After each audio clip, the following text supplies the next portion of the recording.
Welcome to the American Rambler with your host, Paul Grafton.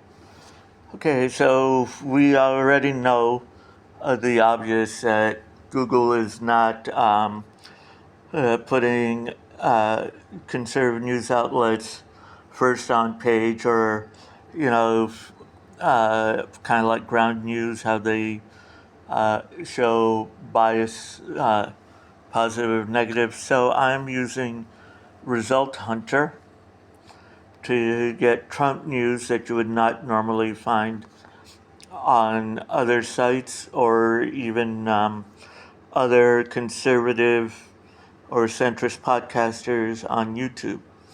So this one comes from the Texas Tribune, uh, explaining that Texas Republicans have united behind Donald Trump. Now, saying that last year, after the 2023 or 2022 elections, midterm elections, that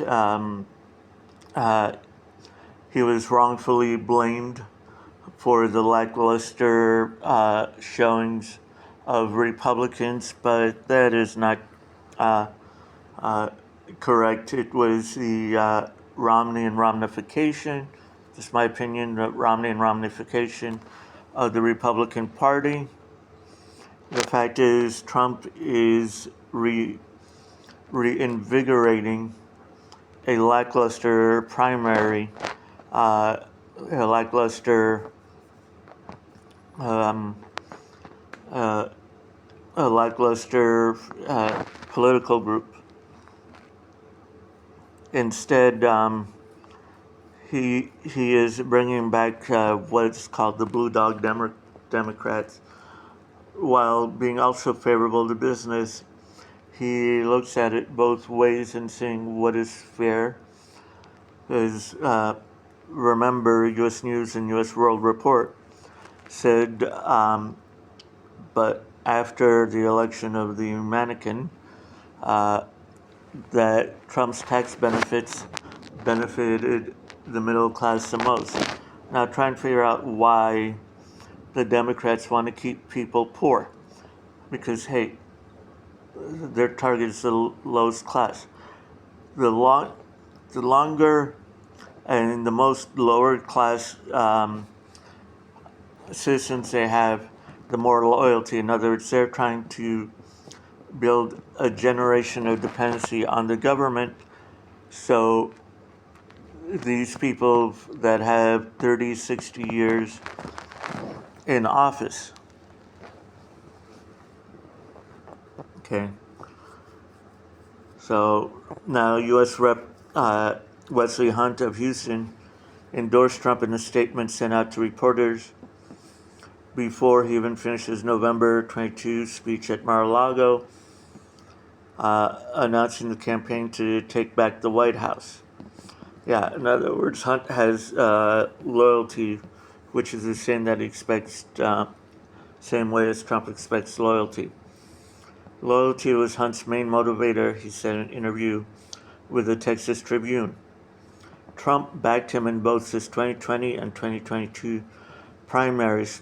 Perhaps more importantly, his constituents wanted President Trump, and it wasn't even close. What happened next in Texas is much like what happened elsewhere. Republican officials started 2023 open to a Trump alternative, but ultimately came around as DeSantis underwhelmed and Trump appeared, and increasingly inedible those endorsements. Their order intensity could prove to be consequential for those Republicans in the country's biggest red state, as the famously transactional president and his allies look to the future. Yeah, and I'm quite sure with the invasion of the southern border and the third Obama term is showing how anti-American the left-wing party is, by taking them to court to put barbed wire over the fences and stopping What happened next in Texas is much like what happened elsewhere. Republicans officials stated 2023 open to a Trump alternative, but ultimately came around as DeSantis underwhelmed. Yeah, sorry, DeSantis is still a deep state party guy. Their order and intensity could prove to be consequential for those Republicans in the country's biggest red state. Famously transactional president and his allies took to the future.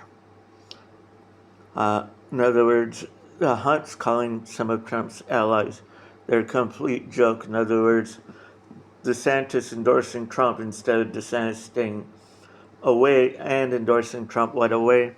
He would have had a better chance for one cabinet position where he would be front and center and could transition into a president one day. In recent months, if you're endorsing President Trump by the time he's up 60 points, you're not a serious person. Yeah, in other words, you get behind the winner instead of being a team player and pushing forward. While polls once showed Trump and DeSantis tied in Texas, they're now suggest the primaries all over here. A survey released last month, University of Houston found Trump leading former South Carolina Governor Nutzo Nikki Hailey 80% to 19, with 1% undecided. In other words, Trump has 80%. Never Nutzo Nikki doesn't have a chance. Matter of fact, I don't think she even has a chance of having a brokered convention where she would get some delegates where Trump would need to put him over the primary. Also, Trump should just ignore her. Okay? She feeds off being a loser. It has been sweet vindication for Trump's earliest backers in Texas, like Agricultural Commissioner Sid Miller. Miller declared himself first statewide official to endorse Trump for 2024 at Trump rally 2 years ago in the Houston suburbs. Eventually, other state GOP leaders just kind of saw the writing on the wall. Miller said in the interview Trump was going to be the nominee. Might as well get on the train before it leaves the station. Yeah, they threw everything, including the kitchen sink, at this guy, and yet he is still standing. Now, when the mannequin was selected, I thought God was getting tired of saving the republic. But sometimes God has an unusual sense of humor. I tell people, be careful of what you wish for. You just might get it.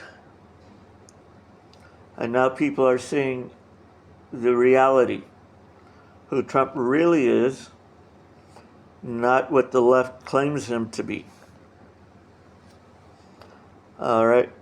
So perhaps most revealing Texas came shortly after Trump won the New Hampshire primary 2 months after NBC projected Trump, where U.S. Senator John Cornyn, I've seen enough, Cornyn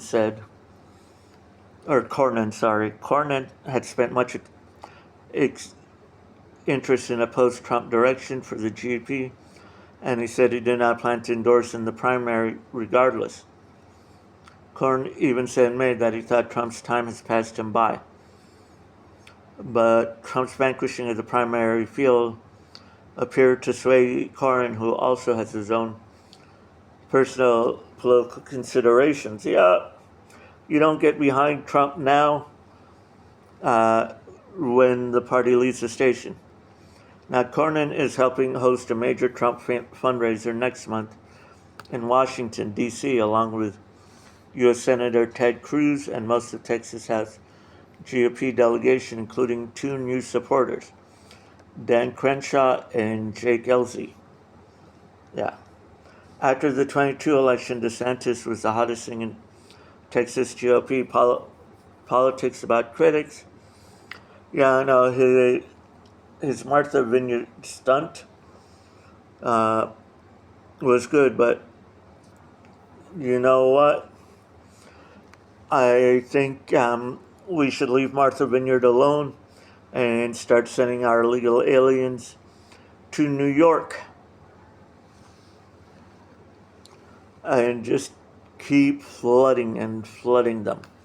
When Trump announced his comeback campaign in November 2022, the only Texas officials who endorsed him were his most diehard allies behind Miller.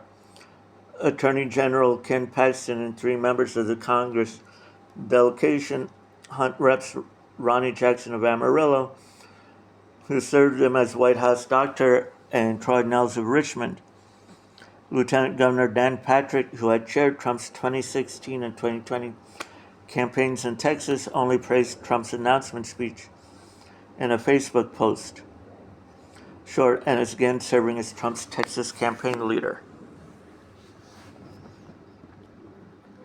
So,